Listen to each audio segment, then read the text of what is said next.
பங்கீடு சம்பந்தமான விஷயங்களை எல்லாம் வரும். ஒரு 4 நாட்கள் எல்லாம் இறுதி செஞ்சிடும். நாளை தினம் பீஸ் பயிலோடு சென்னை வர்றாரு. வெற்றி வாய்ப்புள்ள தொகுதிகள் பங்கீட்டு பிரச்சனை. வெற்றி வாய்ப்புங்கிறது எல்லாமே வெற்றி வாய்ப்பு தான். 234 தொகுதி வெற்றி வாய்ப்பு தான். அவர்கள் எது வெற்றி வாய்ப்பு இருக்குதோ அதுக்கு தகுந்த மாதிரி அமர்ந்து பேசி முடிவு செய்யும்.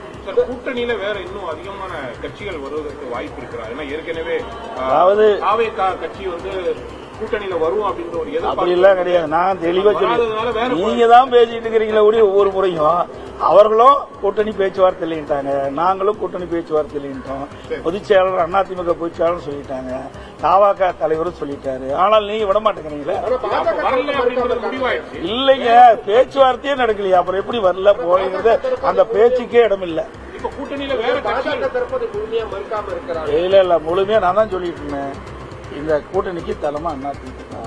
எங்களை பொறுத்த வரைக்கும் எங்க கூட்டணி கட்சி சங்க தலைவர்கள் யாரும் அவளை சந்தித்து பேசவில்லை. அவர்களும் எங்களை சந்தித்து பேசவில்லை. சட்டம் ஒழுங்கு சம்பந்தமான விஷயம் நிறைய போய்கிட்டு கூட்டணி தொடர்ச்சியா நிறைய பேர் வரப்போறாங்க. என்டிஏ கூட்டணியிலிருந்து நிறைய தலைவர்கள் மாநில முதல்வர்களா தமிழ்நாட்டுக்கு வரப்போறாங்கன்ற மாதிரி இருக்கு. நீங்க பிரச்சாரத்தை எந்த அளவுக்கு ஆரம்பிக்கல சார்? முதல் தொகுதி பங்கீடுலாம் முடிஞ்ச பிறகு அப்புறம் எந்தெந்த தொகுதி யாராருக்குன்னு பிரிச்ச பிறகு அப்புறம் தான் இதெல்லாம் ஃபைனல்ஸ். வேற கட்சிகள் வருவதற்கு வாய்ப்பு இருக்கா? எல்லாமே எல்லா கட்சியுமே அந்தந்த பகுதி போய் எல்லாம் சேர்ந்துட்டாங்கல்ல. யார் புதிய கட்சி வருவதற்கு எல்லா கட்சியும் திமுகவோட கூட்டணி சேர கட்சியெல்லாம் சேர்ந்துருது, அதிமுக சேர்ந்துருது. இனிமேல் தேர்தல் நோக்கி பயணம் செய்யும். அன்புமணி ராமதாஸ், டிடிவி தினகரன் 2 பேரையும் அமித்ஷா பார்க்க வராங்க சார். அவரும் கலந்து பேசுறதுதான்.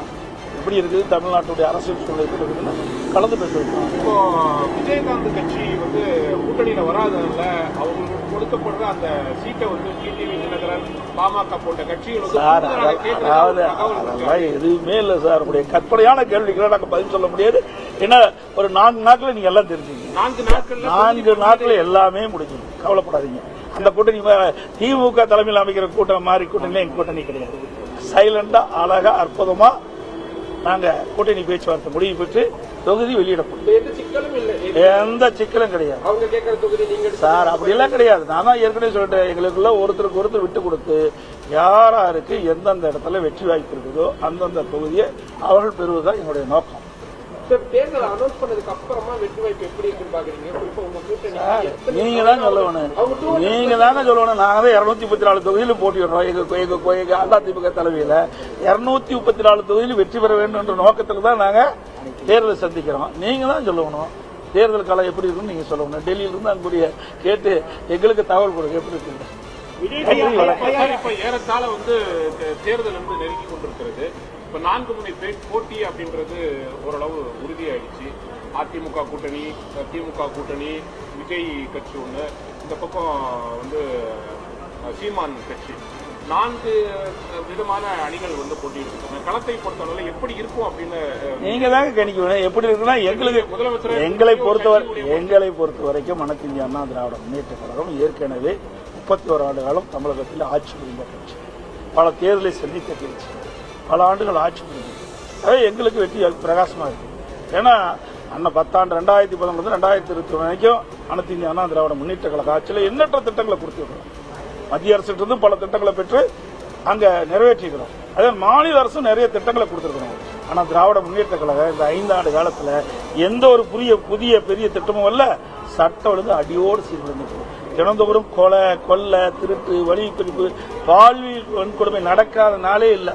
தினந்தோறும் தொலைக்காட்சியும் பத்திரிகையும் பார்த்தா இந்த செய்தி தான் வந்துகிட்டு இருக்குது. வேற எந்த செய்தியும் வரல. இவருடைய ஒரே சாதனை ஊழல் செய்தி தான் சாதனை. இந்த ஆட்சி உள்துறை அமைச்சர் அமித்ஷாவை சந்திக்கும் போது ஏதாவது அறிவுரை இந்த மாதிரி செயல்பட வேண்டும் வெற்றிக்காக ஏதாவது சொல்லியிருக்காங்க கிடையாது. ஒரு ஜென்ரலா ஆலோசனை பண்ணாங்க. 2-3 நாட்களா மூத்த நிர்வாகிகள் மகளிர் பற்றி சில கருத்துக்களை தெரிவித்தது ஒரு அதாவது கூட்டத்தில் இருக்கும்போது ஒரு தவறான வார்த்தை வரும்போது அதை தவறை உணர்ந்து அதற்கு மன்னிப்பு கோரிவிட்டார்.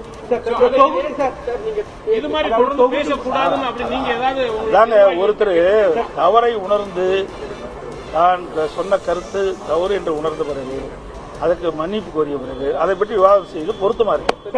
வாக்குறுதிகள் இறுதி செய்யக்கூடிய பணிகள் 2-3 நாள் அவங்க ரிலீஸ் பண்ணிடுவாங்க. நீங்க எப்போ முழுமையா தயார் பண்ணிட்டு இருக்கிறோம். கிட்டத்தட்ட நாங்க ஒரு வாரத்துல நாங்களும் ஒரு வாரத்தில் எங்களுடைய தேர்தல் அறிக்கை வெளியிடப்படும். அன்னியூர் சிவா அவர்கள் வந்து ஒரு 34 கோடி ரூபாய், அன்னியூர் சிவா திமுக எம்எல்ஏ அன்னியூர் சிவா 34 கோடி ரூபாய், இந்தியூர் சிவா அன்னியூர் சிவா அந்த 34 கோடி ரூபாய் ஒரு முதல்வர் நிதி மேம்பாட்டு நிதியில் வந்து முறைகேடு செஞ்சிருக்காருன்னு ஒரு குற்றச்சாட்டு இருந்திருக்காரு. நீங்க எப்படி பாக்குறீங்க? உங்களுக்கு விவரம் தெரியல. பிரதமர் உள்துறை அமைச்சர் எல்லாரும் எப்போ வந்து பிரச்சாரத்துக்காக வருவாங்க சார்? ஏற்கனவே பிரச்சாரத்தை தொடங்கப்பட்டு விட்டது.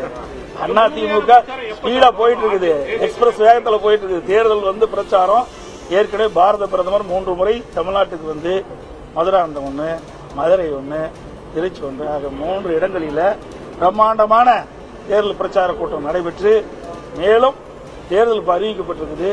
பல மாநிலத்தில் தேர்தல் அறிவிச்சிருக்கிறாங்க. அதற்கு ஏற்றவாறு தமிழ்நாட்டுக்கு நிச்சயமாக வருவார். வருகின்ற பொழுது பத்திரிகையாளர்களுடன் தெரிவிக்கப்படும். நன்றி, வணக்கம்.